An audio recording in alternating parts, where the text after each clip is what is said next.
Hello everyone, Lamani here again, and it's time to sound that alarm. You know what day it is, it's Wacky Wednesday. Today, I'm going to be batting a little bit outside my wheelhouse. While I still do have some healing capability, it's not where it would usually come from for me, and so it's a little bit uncomfortable. If you take a close look, I'm holding aggro on a Genesis boss with no shield. How am I doing that?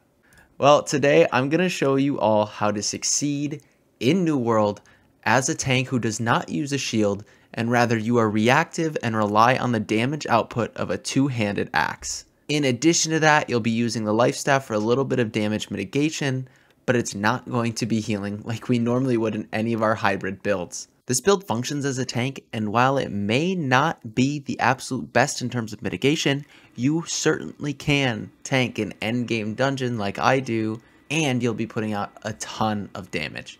It also shines in terms of AoE capabilities and being able to group up mobs from afar. We're stepping in some new terrain here, folks. It works. I've used it in Garden of Genesis. Is it the most effective tank? No, but you do function as another DPS and have a very high damage output in relation to your survivability. This high damage output, in addition to some of the other mastery points through the Great Axe, is actually what allows us to survive. For all of you people who are not meta slaves and want to live the off-build life, here I am.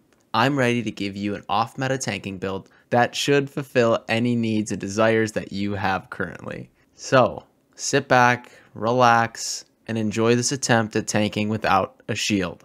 It's good. Alright, let's do our little weapon build deep dive for this. Life staff wise, what do we got going on? Let's look at the healing side first. Healing side looks pretty similar to what we would normally be used to, except we don't take Mending Touch and we don't take Blissful Touch because we're just not shooting our life staff ever, and we're not going to be shooting it through teammates. We have to take Absolve so we can get into Sacred Ground. The real key points on the healing side for a two-handed axe tanking build are Sacred Ground and getting that to 50% more healing so that we do have 150 focus. You'll keep yourself topped off pretty well. In addition to that, Sacred Protection is pretty big because we get 5% increased healing. Our healer is typically running this, but we might as well take it. There's not really anything else we can take, and then you can use it for soloing. Take the cooldown reduction. It never hurts. You never know when you're going to hit somebody with a life staff from far away. It's a chance just to reduce your cooldowns. And then Desperate Speed can proc whenever you're healing yourself or an ally, and because you're putting those AoEs down in melee range, you're bound to hit somebody else. It should proc once in a while and reduce your cooldowns, making it so you have better uptime. And then Intensify. We do want to start off pulls by trying to get Intensifies out so that at least our orb has a buffed up heal over time. On the Protector side, we have to go straight into orb so that we can take Aegis and shoot it at our feet to heal ourselves up. We also want this heal over time. It's not a lot, but again, any output is going to help with the healer because we don't have a ton of blocking or damage mitigation. We are a reactive tank. And then you might as well take Shared Protection because then you could shoot it at somebody and also get the buff. The big thing with orb, the reason why we're taking it is the 10% Fortify, and between our neck that we're using and Glowing Focus, this Fortify lasts about 30 seconds. And so it's just constant orb of protection uptime. You have to make sure you switch to your life staff once in a while when you have an opportunity to keep the buff rolling. We'll take Bend Light so that we have a 20% more effective heal, and because we have so many buffs, we might as well take Heal for 10% more when you're buffed. That way, all of our heals over time between Orb of Protection and Beacon and Sacred Ground are going to heal us effectively. As for Beacon, we might as well max that out too. Our healer typically won't take Speed of Light, so you can use this, you can hit yourself with it, and because you are a life staff user and you can put out your own Beacon, you could toe dip in it, and it could just be a heal you can take for the start of the fight so that you can get a few ticks of it before you get your own healer's Beacon on you. We never really want to overlap our Beacon with our healers unless we're at 150 focus so that it actually effectively heals other people. We don't want to take the priority. Our healer's Beacon and Sacred Ground should be significantly better than ours. In general though, this is what I would recommend if you're trying to tank with the two-handed axe in expeditions or any other style of PvE content. Now for the Great Axe. Now this is going to be really similar to what you may have seen in my high damage healer build. The Reaper side is almost the same. The Mauler side just changes slightly and we don't take charge. Let's dive into it. Reap is absolutely necessary here because we have a taunt gem. This is our main taunt. The other thing with Reap is that it gives us a lot of healing once we get to Hunger. Heal yourself for 30% damage done on Reap. So when we reap them, we get a 110% damage hit. We pull 5 meters, which is extended to 8 when you take the Collector, and anybody who's hit by it heals you for 30% of the damage done. It also then taunts. It's only on an 18-second cooldown, so when you have something like Refreshing Strikes, it's really, really nice for this. Now, the even better piece is when you take the last point, you do a full spin dealing 115% weapon damage, and that also heals. So think of your Reap as a taunt that heals, right? A lot of your abilities are going to be doing healing, but Reap will always heal, and in addition to some of these other buffs, it heals for even more. Reap is key to the build. First point over here, Greed. Light attacks with your Great Axe give you 5% damage for 5 seconds.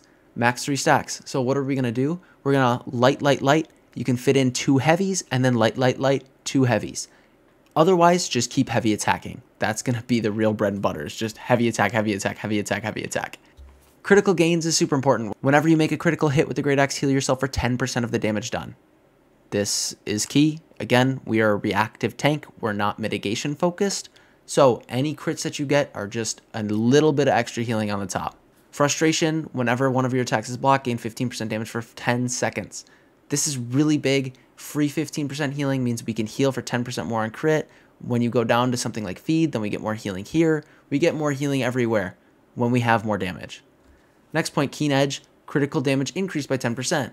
This directly influences our healing output. Since we heal when we crit, we have 10% more crit damage, meaning we get more healing.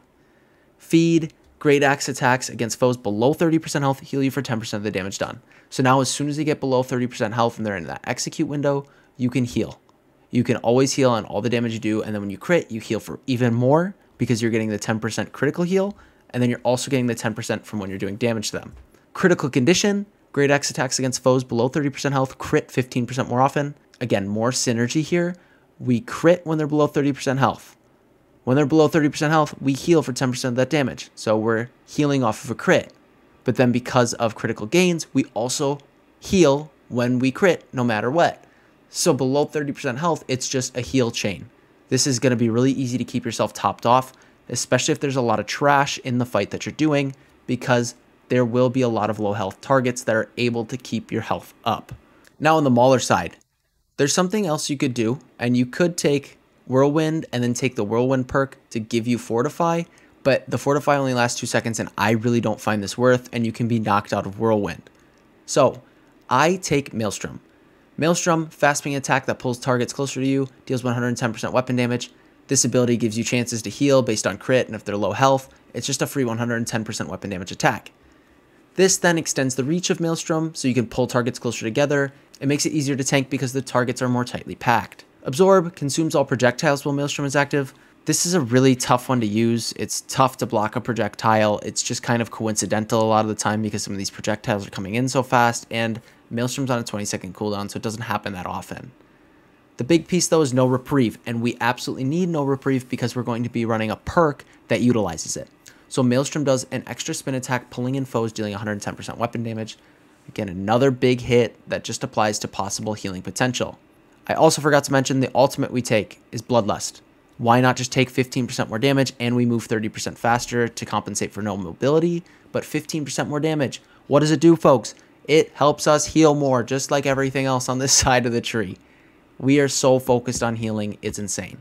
Now, the real reason why you can make this build work is not only because of the healing, but it's because of Enduring Strike. Adds grit to a Great Axe heavy attacks and grants 20% damage reduction while the heavy attack grit is active. So you'll see I just keep heavy attacking when I know there's a high damage situation or if I'm fighting a boss. Ideally, we want to go light, and then keep heavy attack, light, and so on. But Enduring Strike is the real thing here. On top of your fortifies between your Sacred Ground, your Orb of Protection, and anything else that you may get, this just adds another 20% damage reduction that is absolutely clutch. And you can't be interrupted, meaning you can follow through with attacks so that you can actually heal. So if you crit or if the target's below 30% health, they can't interrupt it. It gives you a little bit of healing on the top. Gravity Well is the other must-have ability because of the perk we take, but also just because of the potential with Gravity Well. Gravity Well in general hits really hard. Then if it crits, it can heal you, just like everything else. Gravity Well's perk also then, if you hit somebody with it, will also heal you for more. Keep that in mind. Gravity Well is a nice little cooldown. You can use it on a lot of targets to get a ton of effective healing. The more targets you have in it then, we increase the burst damage by 10% for each foe. So you have 5 people in there, it's 50% more effective. What does that mean? We get more healing from the perk. If that crits at all, we get healing on each of those targets. It can be really nuts. Then the last mastery point is what really makes it even more worth. We get another 10% fortify while standing in our well. Damage reduction is nice because we won't be blocking. We just want to do damage, baby. If you want to take with the Great Axe, this is what I would suggest. Could you flex some other points? You could possibly go into Execute instead of something like Maelstrom if you really, really wanted to, but you'd have to run the Execute perk, and the only way it really functions optimally is if you can get the last hit on an enemy to top yourself off. I think there's way more potential on keeping a boss debuffed with the Maelstrom perk that we take, and Reap has too much between its taunt and healing potential, and same with Gravity Well. There's just too much group AoE potential between these three skills for healing, damage mitigation, and just pure damage output that it does not make sense to take any of these other abilities in my opinion. Like I was saying before, you could maybe flex Whirlwind, but I think Whirlwind's too easy to get knocked out of, and the perk to it just doesn't really do you a whole lot of good. Where are some flex points here if you don't want to take maybe some of these damage perks?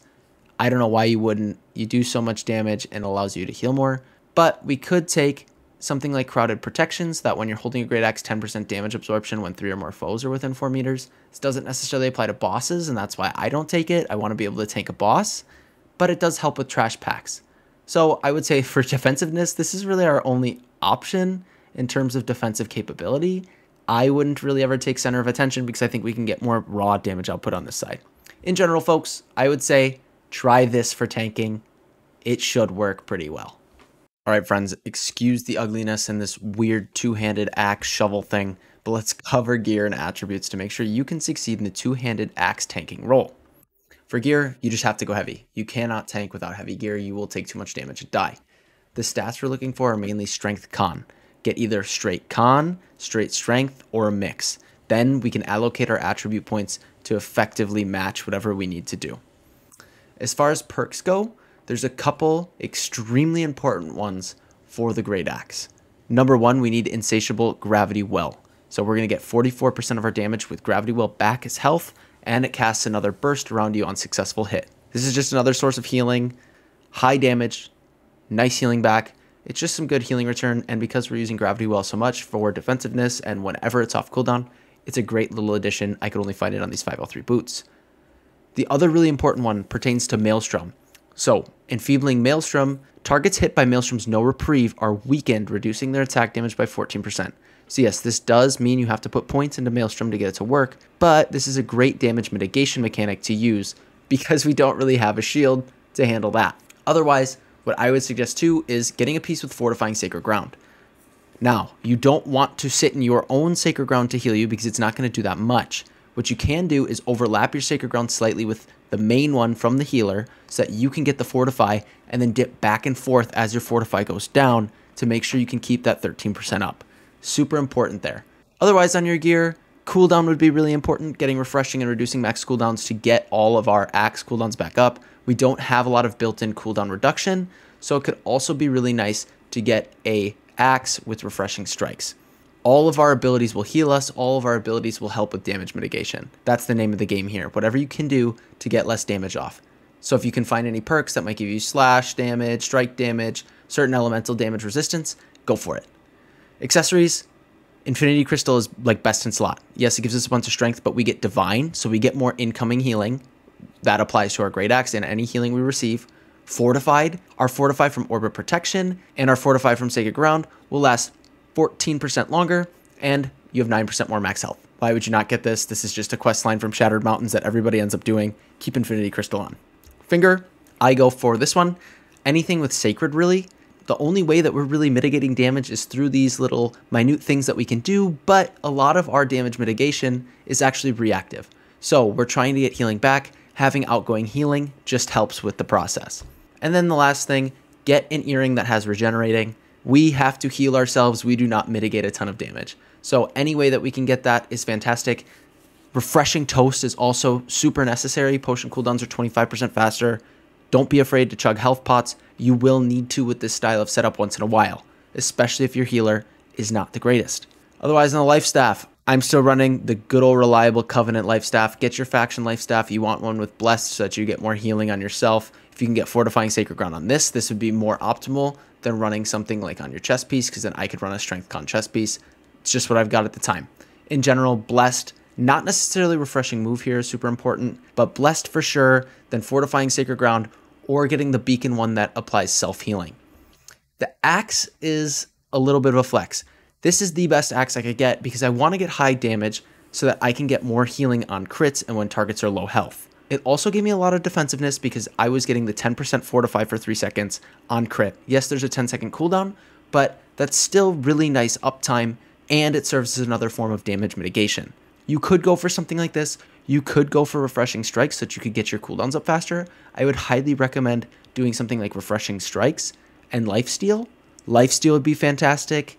I wouldn't necessarily go for Life on Kill because you have to get the killing blow for that to proc, but Refreshing Strikes and Enchanted, Refreshing Strikes and Keenly Empowered, Refreshing Strikes and Keenly Fortified. A lot of these will help you a ton with being more tanky or putting out more damage.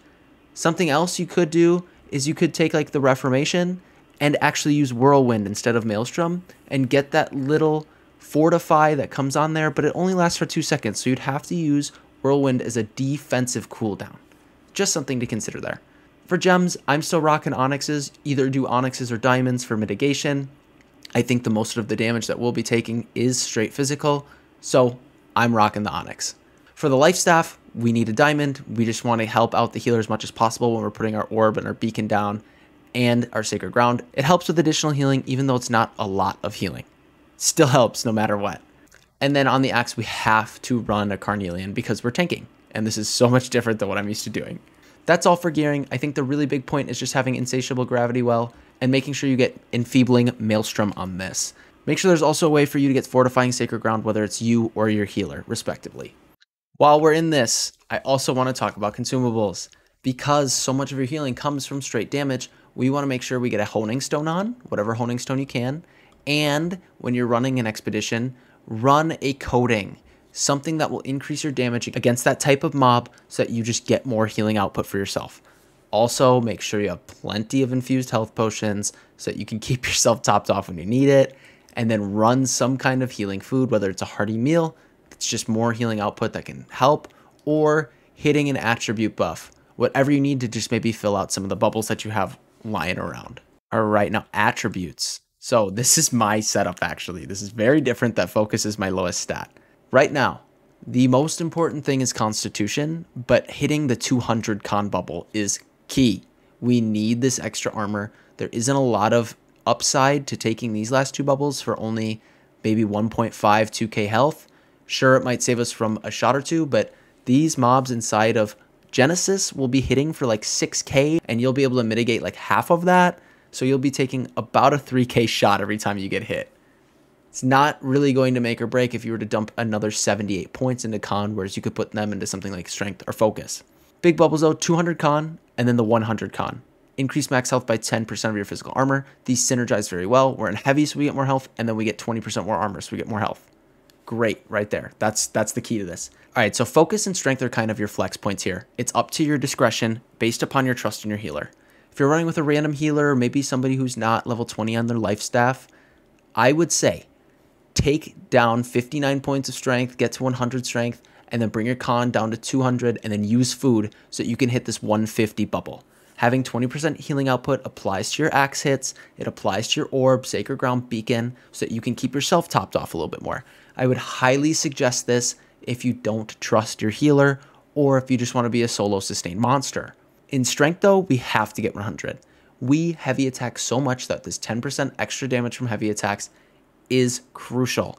It's just more healing, it's more damage output, and we do so much damage on every swing, and we can heal for a lot here on those swings. In general, what you need, 100 strength at least, 200 con at least.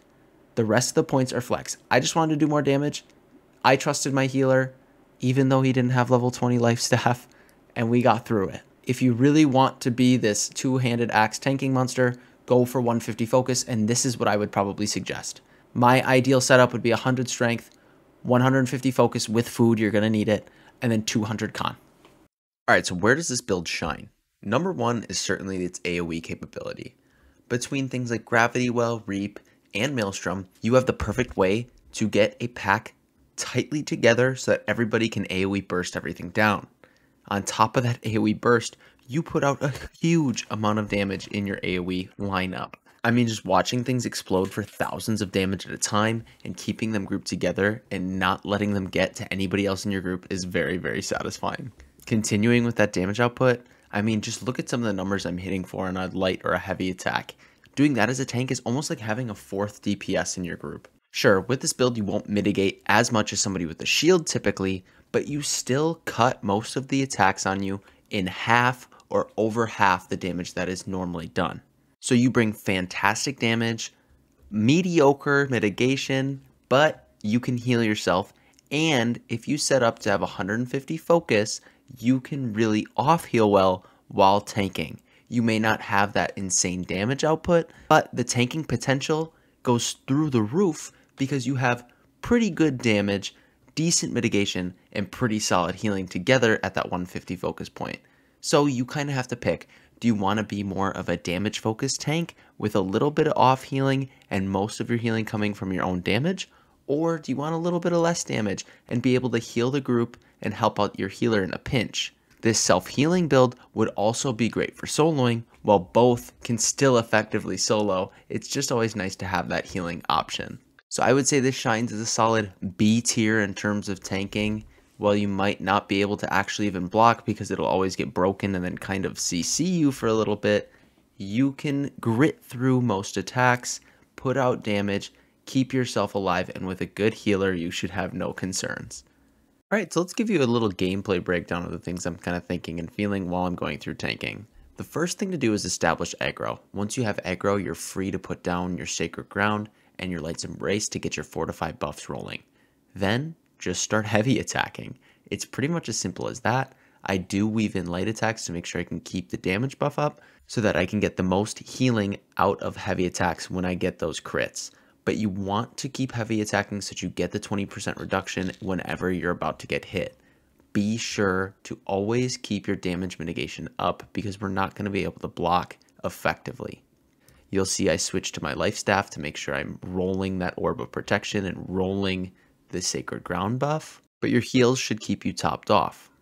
It's important to note that you should always be using your axe abilities. Reap will give you a heal, so only use that when you need to heal. Gravity Well will give you some reduction and some healing, so only use that when you need reduction and healing. For Maelstrom, just always use it. It's going to keep the boss's damage a bit lower, and so that's just always going to be a plus in terms of mitigation.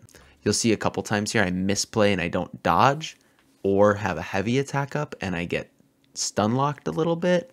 The big thing is to think of your heavy attack like a block. You queue it up and you'll take less damage. Sure, it's not as effective and you'll still take some, but the big thing is that it will, because you have grit, still mitigate the knockback and CC effects of some of these attacks.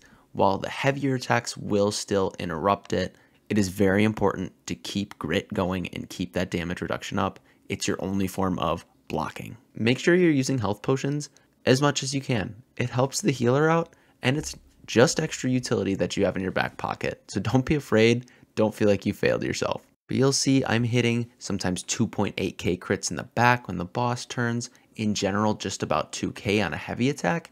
So when I'm swinging, I not only have that 20% reduction, I have my fortifies going, and then I'm getting about a 200 heal on crit. So on top of the heals over time I'm getting, whether or not I crit for 2k, 3k, I'm healing from somewhere about 2 to 300 on a heavy attack. And then as we go through, it's just more and more healing as the boss gets down to that 30% health mark. So basically, here's the quick synopsis of how to tank without a shield. You heavy attack. Keep yourself buffed up with the fortifies you can give through your life staff.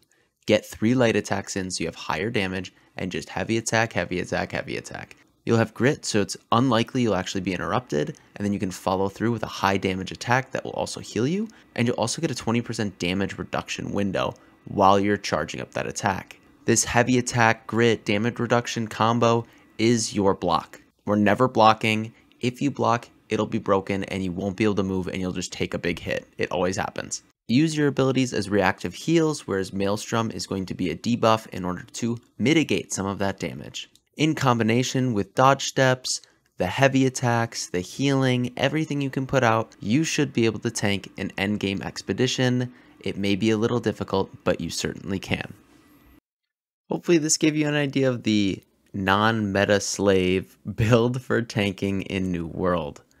On Whacky Wednesday, we're all about breaking boundaries, crossing borders, and doing things that most people would not try to do. I mean, let's be honest, a shield looks cool, but what's cooler, a shield or a big giant axe to tank the monsters with? The unique toolkit of the Great Axe gives you plenty of room to be an effective tank in pretty much any scenario, and comboing it with the life staff in a hybrid style of build allows you to get some of the fortifying damage reduction that you would miss from actually taking the sword and shield setup. I really hope you enjoyed this week's Whacky Wednesday. If you have any thoughts about potential weird weapon combinations or a weird build you want to see, please feel free to comment. I love hearing about what you all are thinking. I love connecting with you, and I want to talk more in the comment section. As for the future and what else is coming up, I would love to start live streaming. I want to know, would you rather me be on YouTube, be on Twitch? What would work best for you?